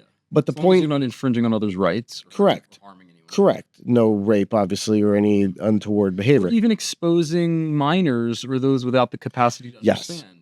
I mean, there's Which is various a forms of harm. Pornography argument that we could potentially get into later, which is I don't think you'll have an argument. no, just an understanding of that. You're right. But the larger piece is, and what's still taboo, and maybe one of the things Dave's getting at, and certainly Brene Brown said, was the ability for men to feel vulnerable. Yeah. And on some level, Masonry does give you that opportunity. Yes. Whereas in society, it's not okay. It's a huge taboo. Because if everybody felt vulnerable, then who's the guy on the wall with the machine gun watching for the Mongols, which are going to invade or whatever, if you're, let's say Han Chinese on the wall. Yeah. So. Okay. Beautiful. Again, guys, I appreciate this so much. This is awesome. So I had a conversation today when I was facilitating a guided meditation on this hike that I took this group of middle schoolers on. Mm-hmm. And I asked for a debrief afterwards. And one of the boys said, I felt powerful. I felt in control. I said, is that what? He said, no. I mean, I felt in control of me. I felt like I had control over myself, over my emotions. And I took that moment to talk about gender and masculinity a little bit, not any further than this, that Right. it means to be a boy, and being strong and being powerful doesn't mean exerting your will over someone else or coercing anyone or dominating in every way or showing how strong you are or being arrogant or condescending or talking to somebody rudely to control the airwaves. It's about controlling yourself, right? The greatest warriors, we've talked about Wu Wei, Kung Fu masters, Bruce Lee, right? If you allow someone else's words to control you, then anyone has the ability to control you. The strongest men are those that are in control of their emotions. Those are not the men that don't allow for emotional release or catharsis. Those are the ones that allow for those things. I also want to mention that as you said, that times are changing. And I have a few examples of that, anecdotes from my own life. I shared earlier that I experienced existential crises. I studied theology, philosophy. I read all the masters. I read, the books of faith from so many different religions. And then I came back to my dad. I did. I came back to my dad eventually after years of, conflict. And now I have a good relationship with him. And he's evolved. He's an enlightened guy. Same thing with his dad. I had a conversation with his dad that went remarkably well. My uncles even told me at one point, don't waste your time. He won't change. This is who he is. I said, no, I have more faith in him than that. I think I know him really well. And he evolved, I think he would credit me to some degree. And it's really a beautiful thing. Actually, they're coming to visit my wife and my kids in a couple of weeks. I wouldn't have had them come and visit in the past, but now I'll be happy to receive them in my home where I'm vulnerable, right? Where I'll be exposing my children to some of the same difficulties that I had to endure when I was a kid with these same people, except that I don't have any concerns anymore because of what I've assessed. So I mentioned the middle school and this trip that I took them out on today, hiking in the woods, mindfulness meditation. There's a watering hole in Chester Township. It's beautiful. Actually, Mendham on the border. They swam a little bit, let the white water break up, positive ions. It was a beautiful thing. Shinrin Yoku, forest bathing, deep breathing, and then this really great conversation, processing and debriefing and all that. And these middle schoolers have a male principal. This male principal, blue collar guy, happens to be a brilliant dude. He's also, he's like big guy, firm. He happens to be one of the gentlemen that is most in touch with who he is. Out of all the guys I think I've maybe ever met. And I got social worker friends who are very close to me, clinical supervisor and like best friend of mine, same kind of guy, Thich Nhat Hanh and Alan Watts guy, and Zen Buddhism, and this principal who comes from a blue collar family of plumbers, he gets it. He totally gets it. I'm not too worried. Whereas a few years ago, I might have written a book or begun to write a book or at least an essay on the fall of man and this plight. I don't think we're in that stage anymore. I think that globalization has made us more aware. And your story, I've heard plenty like that with the situation with Brene Brown and the father that came up to her later. And that's profound. And I think men are having a lot of profound experiences where there's men watching us right now, aren't there? I would hope so. You never know. I would hope doing so. this in a vacuum? No. But I think whether they're watching now live or there's a couple watching now live. Thank you. I know it's during the day, so it's hard to get folks to sit here for 2 hours, or close to. But I think his larger point was women in society and in all these, and I'll bring it back to what the Russians tried to do in communism. So they created under the back to that. Hang on. So the U.S. Yes. In essence, because there's just a lot of similarities. Okay.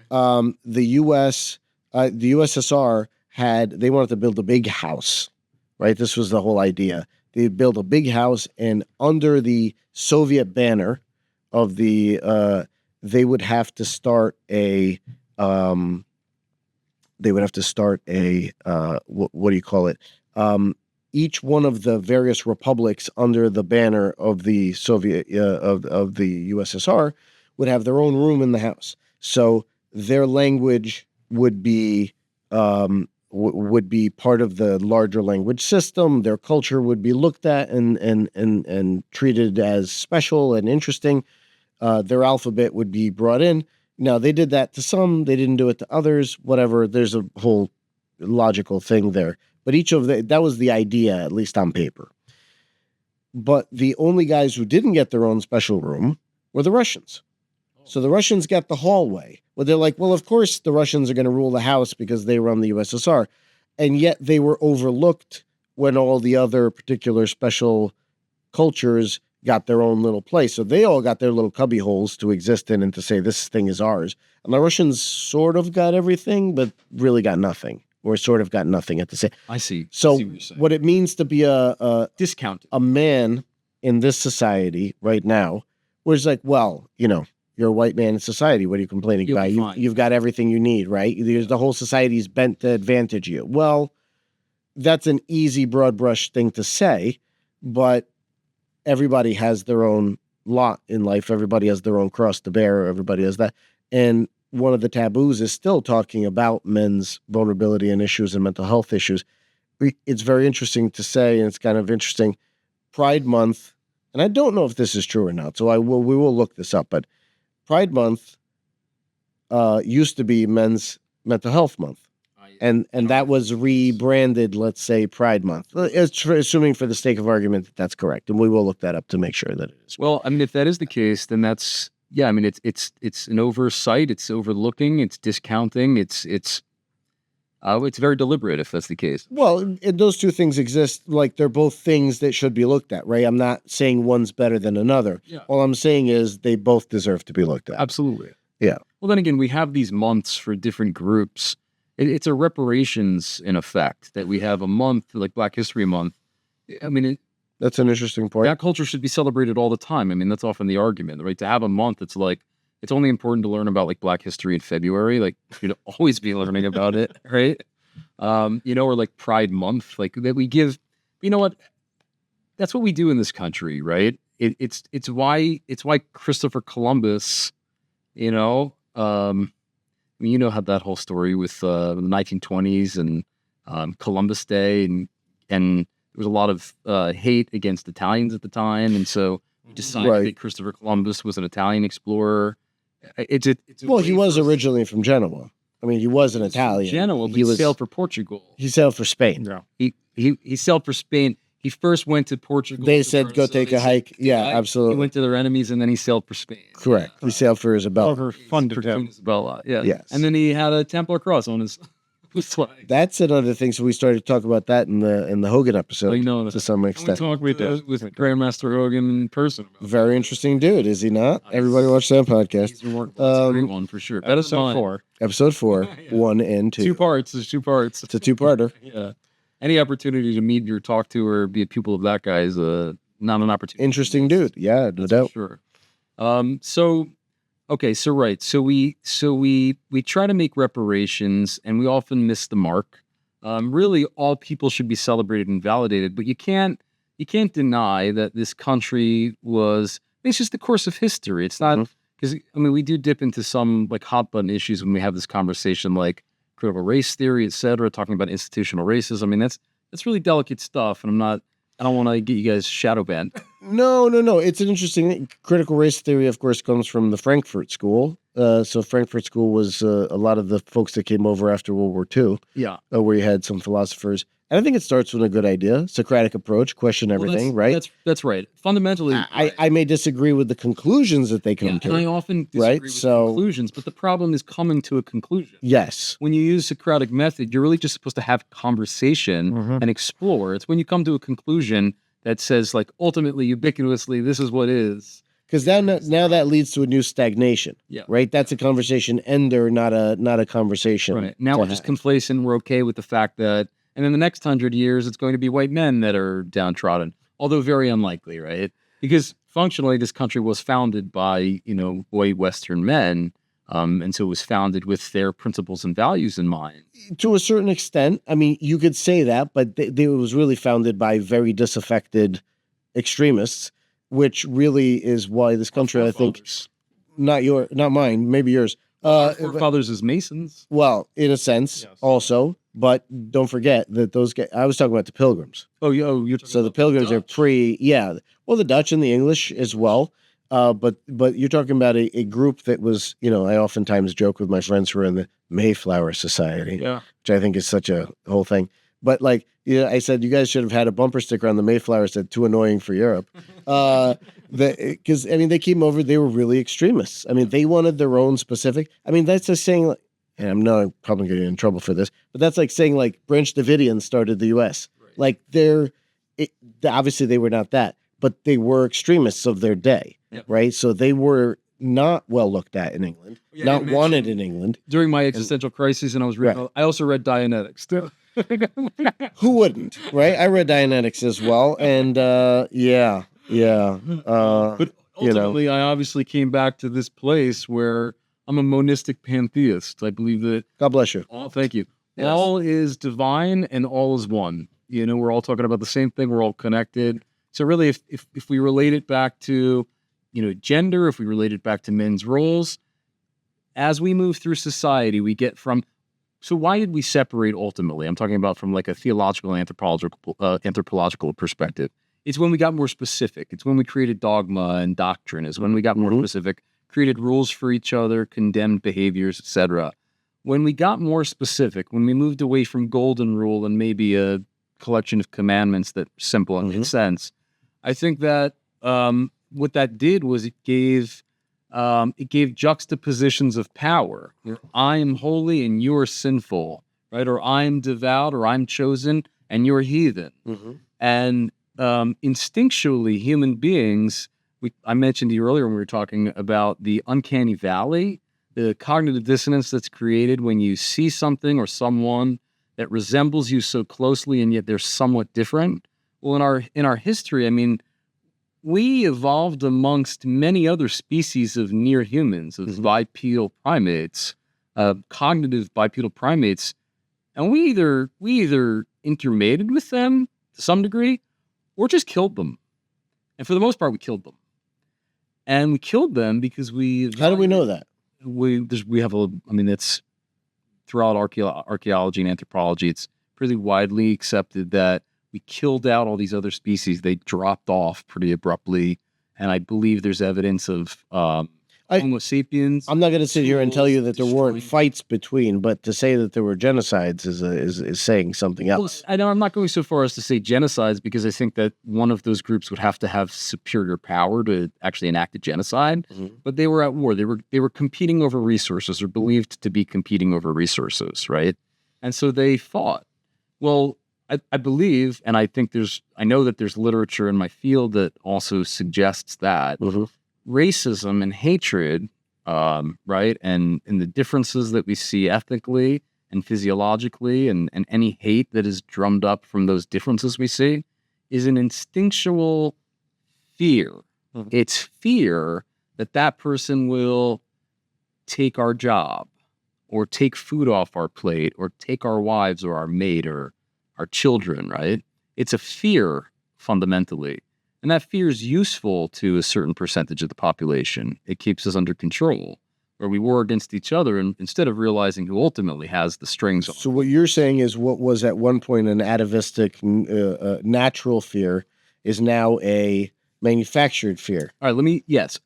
Yes. Are we going into adrenochrome right now? Is that what's happening? No. Let me give you a couple of examples. I'm not ready to embrace the cue just We're yet. not going there. All right, We're thank not you. going there at all. Nor would I go there. But I want to talk a little bit about some common mental health diagnoses and their evolutionary psychological roots. Mm-hmm. So let's start with the concept of seasonal depression, right? We're aware of what seasonal depression is. Your energy level is lower in winter months. You're not as social. You don't have as much drive or motivation to be out there generating, being productive. Well, what animal doesn't do that? That was adaptive until turn of the 20th century, the Industrial Revolution and the light bulb. Now our robber baron capitalists expect us to produce even into sunset. Expect us to wake up before the sun rises because we have electric light bulbs. And why shouldn't we be starting our day and producing? So we created a disorder called seasonal depression to say that you're deviant. There's something wrong with you that you instinctually want to use less energy and conserve energy in winter months, consume less, socialize less. That was adaptive for hundreds of thousands of years, arguably millions of years. And now all of a sudden, as of the last 130 years, all of a sudden it's maladaptive now. Let's talk about the concept of anxiety, right? We're talking a lot about fear. Fear is not a bad thing. Fear keeps you from dying. I'm not arguing that our amygdala should be shut off in any way. Fear of death or harm is good for us, right? Back when edifices weren't as fortified, it would make sense for us to be afraid of climbing to the top of one. But should you feel fear when you drive over the George Washington Bridge? That it might fall or something like that? I mean, what are people experiencing? What are phobias really? Phobias are, we call them fears, right? Mm-hmm. But they're really anxieties. Fear is a healthy response to something that can harm you. Anxiety is an unhealthy, maladaptive response, fear response, to something that can't or won't likely harm you, that instead inhibits your ability to function in society. So these disorders, right, anxiety, for example, it's not to say that they're not real, they're not fabricated, but they're functions of societal changes, right? We're now safe. And yet the parts of our brain that control fear are still there. Our society and our technology has evolved way more rapidly than our cognition and than our brains and our physiology. So there are still these relics of the past, like vestigial appendages, for example, right? I mean, do we need our appendix? Who's eating raw meat? You eat raw meat. I eat raw meat. You look like a guy who eats raw meat. I eat raw meat. Well, so then you might need your appendix, although I don't really think it functions in that capacity anymore.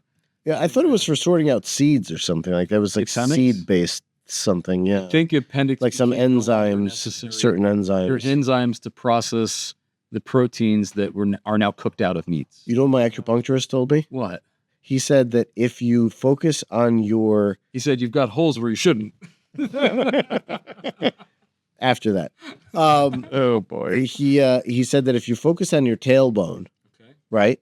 So that's your own? Focus on your own tailbone. Okay, yeah. And if you that is a vestigial tail, right? Yeah. Call it that.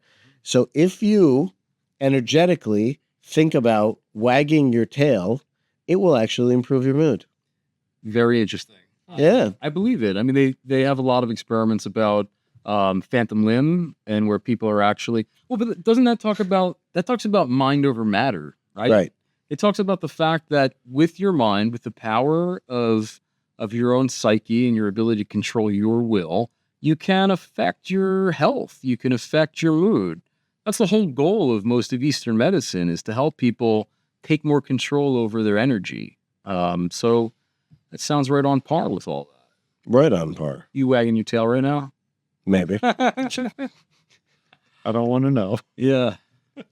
No, I would be. This is really cool. This is a really awesome opportunity to have these conversations and get them out there. I think, if my goal was to expand the breadth of my impact and get more people curious about ways that they can improve their life, improve their role in society, and have a positive impact on each other, no better way to do it than joining you guys here. So maybe I got to hit up Brene Brown and see if she can get me on TED Talk. There you go. Aside from fear, anxiety, depression, the seasonal depression, are there any particular things that affect women versus men or vice versa? Or is it universal? So there's a couple of interesting ideas here. So there are congenital mental health disorders that certain families are more likely to inherit. There are also mental health disorders that you're more likely to see in one sex or the other. Notice I'm not saying gender, sex. I'm talking specifically about biological men versus biological women. XX versus XY. Yeah, because gender is mutually exclusive. Sexual preference is mutually exclusive from gender, is mutually exclusive from biological sex, etc. Right? All those things, you could throw them up in the air and get any combination. Okay. I'm saying they're not dependent on each other. So there are certain mental health disorders that are more common. That might just be statistically more common, still within the bell curve, in one sex versus the other. But I think what we've realized, I know what we've realized in recent years is there's certain mental health diagnoses that folks in my field were just poor at diagnosing in different sexes, in different genders, based on societal expectations. For example, autism and ADHD. It was fairly easy to see autism in males for a long time. We still struggle to spot autism in females. Well, Temple Grandin and other such. Well, right. So Temple Grandin, a phenomenal spokesperson for developmental impairment. Lightning round. Great. Hit me. So in the cases of autism spectrum disorder, which now encompasses pervasive developmental disorder, what used to be called Asperger's, it's harder now to spot that in girls and females in general. And there's suggestions that the reason is because girls are a lot more likely, while boys will dissent, right? They will argue and tussle with each other and jockey for power. Girls want to fit in. And so it's really important for them to figure out the scripts early on for how they can fit in with their clique or a clique so they're not ostracized in any way. And that makes it really hard to spot autism. Cool. Yeah. ADHD is getting more easy to spot. But what you're saying on some level is that we have the capacity not to function autistically in that sense, based on cultural need. I declassify students that have IEPs because even though their diagnosis hasn't changed, they've learned how to adapt and catch up to and keep up with their general education peers, despite their inherent or starting disability. They had to work a little extra hard, but ultimately they can catch up and no longer need special education. Well, it's the plasticity of the brain, right? I mean, it's not just the plasticity of the brain, but plasticity of the soul, right? If you have will to achieve something, right? If a person has will to achieve something, well, it's a hell of a lot more likely that they will. Right. So then modalities like IEP and all that stuff can oftentimes be a trap. Could be a crutch begins as a crutch, but then becomes something that you struggle to get out of at some point. So there's a goal in my field. The goal in my field is to determine the most clinically responsible decision, right? So our goal is to hit a window where we're meeting need, but not overserving a population and thusly creating a crutch, making them dependent. So the goal, and I work on a phenomenal team in Chester School District. I've learned a ton since joining the team a few years ago, where we really see when there's need, and the moment there's no longer need, or the moment where we can reduce the level of intervention to a less restrictive intervention, we do that, and those kids adapt and prosper. And we often have kids that wind up being declassified, or at least move from a more restrictive environment, like a resource replacement classroom where they're taken out of the class, to an inclusion classroom where they can interact with Gen Ed peers and be a peer role model, receive modeled peer behavior, and there maybe is just a special education teacher in the same room with them. They don't even identify that those are the special education kids anymore. Those teachers help all the kids, and they work together. It's beautiful. It's how I wish it was in the 90s when I was going into school. They identified me. I was like 4 years old, and they gave me a test and then recognized my IQ, and they pushed me forward. And I was like, he'll do fine. Well, yeah, I got straight A's. I graduated number 6 in my class. I got a full academic scholarship to college, but socially, I was always behind. So I'm not going to push my son forward. I'm going to hold him back. I'm going to let him be a little bit older in his grade because boys mature a little bit later than girls do. Maybe who knows what would have been. It doesn't matter. I'm so grateful for the life that I have, but who knows what it would have looked like for me if I had been in the middle or a little bit older in my grade. Who knows? Maybe I'd be having this podcast. And then for I don't know if you'd be that cool. No, I don't think I'd be that cool. probably not, but from the ADD, ADHD perspective, Sure. I've seen some videos recently where they state it doesn't really exist. It's just because boys are more active, they're hyperactive. You have sugar being injected into kids nowadays. Yeah, I see those They're videos. kind of bouncing off the walls. What would you say to that? Okay, so what I would say to that, in the same vein as the conversation before about some of these diagnoses and disorders that were created, because again, in the Middle Ages, middle-aged medieval England, they weren't talking about somebody with a lot of energy as having ADHD, right? Or a person who was autistic or maybe severely cognitively impaired as having severe cognitive impairment. What they were doing is they were just killing that person, right? Or sequestering that person or isolating that person or whatever. They were the town fool. It was awful. It was inhumane.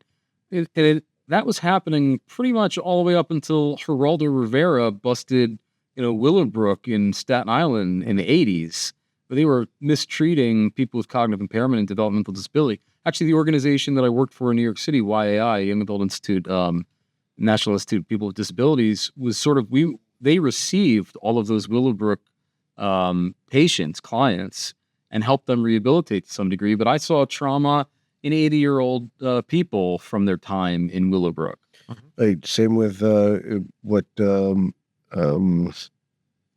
our psychic friend was telling us about Greystoke and some of those. When I was a kid, I used to break into the catacombs of Greystone. Yeah, so We used to go to Greystone all the time too. well, We're in New Jersey, I love like New exploring there. there's a Potter's Field in Morristown Cemetery. That Evergreen Cemetery. Evergreen Cemetery that has what used to say undesirables that were sent initially to Greystone and then disposed of. In essence, back in the That's 1800s, I'm talking about. A lot of them You know. were mistresses and other unwanted individuals in society. Or somebody that made somebody else's life complicated. Right. Right. I mean, how awful that was commonplace up until 100 and so years ago. Right. The elites were able to just sweep it under the rug and say, okay, Not like that you're gone. doesn't happen to some extent now, Well, right? maybe. Just gotten more clever. perhaps. But The narrative being what it is. but your question was ADHD. Why is it that kids are being diagnosed with ADHD? It's because the way that the Rockefeller education system is structured, where we're trying to make productive workers that can follow rules. Excuse me, Henry Ford education system. Well, yeah. He designed From the Henry Ford, Right. was through Rockefeller. The idea is that we want people to be able to comply and follow rules and respond to bells. to be factory workers, good shift workers. Yes, Yeah, it's Henry Ford's idea. So these kids with ADHD, they have a lot more trouble fitting that mold, right? ADHD. I mean, I have ADHD, so Same here. yeah. Yeah, me too. I think was it's a diagnosed with superpower. it. I was never medicated. My Yep. grandfather he had me at the tennis courts all the time. I was in activities. I was always busy. I was studying. I was skateboarding. I was playing instruments. I was doing art. I was doing all kinds of stuff. So that might work for some kids, but I also had an intellectual capacity to be able to do all those things. Not every kid does. Sure. So again, another example of these diagnoses being real, but really they're a function of societal expectations. you don't fit this mold. There's some places where kids with ADHD would prosper. How are we on time? We're good, but we should hit the lightning round pretty We soon. have about 8 minutes remaining. Okay, perfect. In terms of, the lightning round, Yeah. one thing I wanted to ask you, obviously there's so many people today that face relationship issues. Marriage, clearly, it seems like the divorce rate consistently goes up. Yeah. How would you say somebody could resolve issues in relationships? Just high level. Obviously, there's so many different variations of things, whether it's, I'll try to be, cheating, whether it's, people bullying each other or whatever else, just in general. So, not to beat a dead horse, but cheating and a lot of conflict that comes out of relationships is a result of fear, right? Most people who cheat or are suspicious have some degree of guilt or shame, right? And vice versa. Most people who, who cheat, or have been cheated on, I mean, they go hand in hand. It's usually insecurities and fears that generate a lot of that stuff. And when people can't handle that stuff and be real about it, be honest about it, and trust their partner and talk to their partner about those things, they figure out other ways to cope. We could have had a whole other conversation on negative coping skills, because a lot of the work that I've done in my career has to do with negative coping skills. So as I'm looking at the glasses of scotch and cigars on the table, everything within due bounds, right? Circumscribe all passions. But the idea is that if you're coping to avoid, right? I play D&D, I play games where I, go on hikes to avoid. I'm not really avoiding my struggles, right? I'm still tackling my struggles head on, but I'm decompressing in that way. If you use your coping mechanisms to avoid handling your problems, then they're not going anywhere. You're just delaying the inevitable and worsening them. So that happens in relationships. So from that perspective, if you're using coping mechanisms, then that means you would never heal. So if you're using coping mechanisms as a way to avoid dealing with the problem, then it's a lot less likely that you're going to heal. Absolutely. So then how could our viewers heal if that was the case instead of using a coping mechanism? Well, the process of therapy is incredibly difficult for some people. Folks in my field often say you either spend an immense amount of effort looking at yourself, breaking yourself down, understanding your flaws, being receptive to others' feedback, seeing what did or didn't work in your life, and rebuilding yourself as a better person, or you spend the same amount of effort freeing yourself from responsibility, guilt, and blame, and pointing the finger in every other direction and justifying your behavior in whatever capacity and explaining that other people are wrong about you or everybody's out to get you. There's some very unhealthy people in this world, some in positions of power. My only quibble with that is it sets up a this or that, which is not, I think, the only totality of this what or that is. being therapy or not. Yeah, no. So therapy is not the only answer. Right. But realize that therapy is also a really vague term. It doesn't just mean one-on-one counseling with a person. Therapy could be naturalism, could be hiking. Therapy could be a hobby that's therapeutic. Therapy could be Dungeons and Dragons with your friends. While you're surreptitiously therapizing your, in that case, your player characters. You get a lot of quality for your Yeah, I guess you do. One of the things, Dr. Freddie Starr, who was on here last time around, we're going to go do brain scans with him, which is going to be pretty funny. It? Yeah. I'd love to see mine. So, yeah, well, we were wondering which one of our brains was going to be better used for the overall, like which one's going to light up funnier or something like that. Who's more messed up in the head? Right. So he's got some physical trauma from his younger years because of sports. I've got all kinds of emotional and mental trauma and other stuff from past experiences. I think we know the answer already. Well, it'll be one of the two. It'll be interesting to see. I'm just going to put a hypothesis out there that it's Alex. So, one of our didn't Fred Starr say therapy is not the answer? Well, it's not that he said that, because he sort of walked, not that he walked it back, but he was grateful for the fact that he was going to be able to explain better what he meant by that. What he said was it's good for certain things. If you follow a CBD workbook, cognitive behavioral therapy workbook, CBT, while you're using CBD, maybe while you're using CBD, and you do all the exercises and really put your all into it, it will help you. It's a modality that can help. It's changing your internal schemas. But is it the best? Is it the best for that? I went through years of therapy for various things. Did it ultimately help me? To some extent around the edges it did, but did it deal with core issues? No. Alex, just like there's a lot of bad electricians out there that'll do a shoddy job, there's plenty of bad therapists. Oh, yeah. You have to, plenty of people with stories about being in therapy for a long time. My mom was in therapy for 30 years with the same psychiatrist to treat her OCD. It's worse than it's ever been. Wow. Maybe try somebody else, right? Well, the other thing is that it opens you up to certain things like gaslighting and other things like that, or giving that therapist too much control over you in how you're then, everything you do in your life is now run by that therapist. We are guided by ethics, and we should never be in a position where we have countertransference. And when we realize that there's boundary conflicts, we're supposed to ethically terminate. We're supposed to set firm boundaries. I mean, there's really a process that's been created that should be followed really concisely by ethical practitioners. And we're required, I have to have 40 credited hours of continuing education every 2 years to renew my license. That should guide my practice. Vince says, one of our listeners says, having ADHD myself, it always felt like being a square block forced into a circular hole in certain situations. Insightful discussions. Well done, Jones. Thank you very much. Vince. Yeah, thank you. I agreed with that. This is my experience. So before we go, okay, just one last little tip. I thought I wouldn't have enough content for you guys. Now I'm afraid. What's you going to talk about? Pornography. Oh, pornography. Is it a coping mechanism, or what exactly is porn addiction? Okay, so like any addiction, it's about releasing dopamine, right? So same thing with phone addiction, gambling. It's about triggering a response. And the people who were consulted with when developing Facebook, Reels, and Instagram and TikTok, they were mental health professionals to help the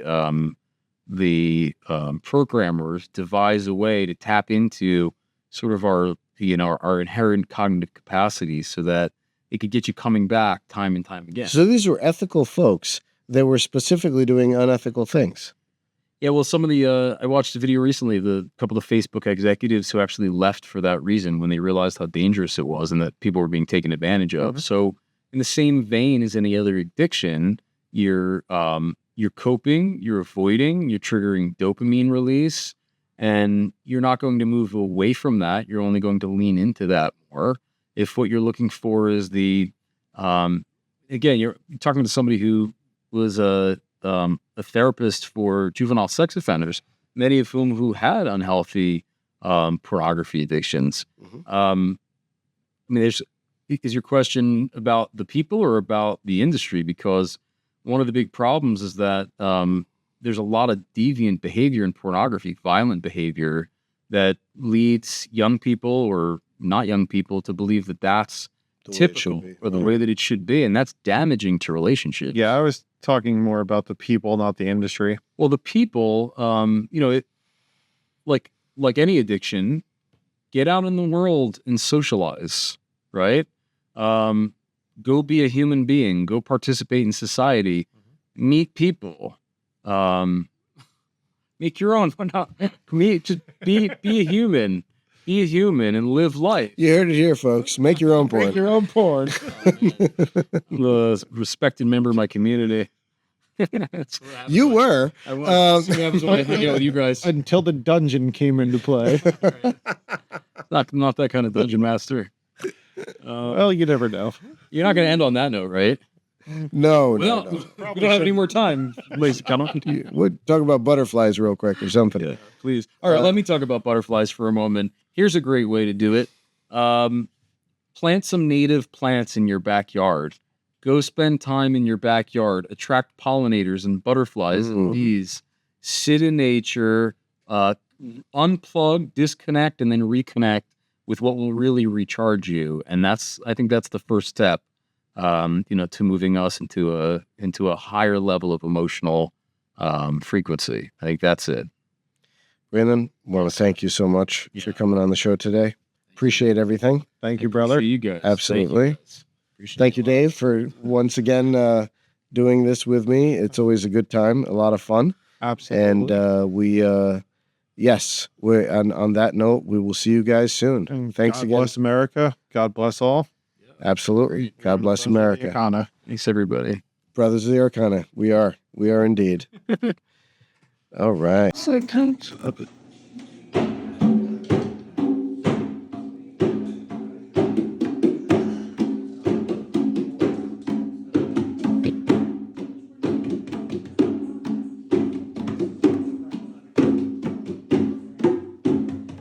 That's good.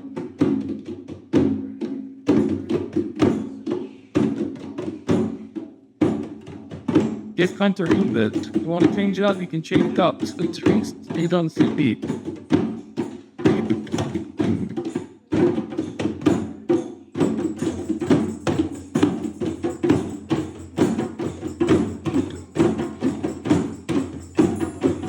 Nothing now. Oh, good. That.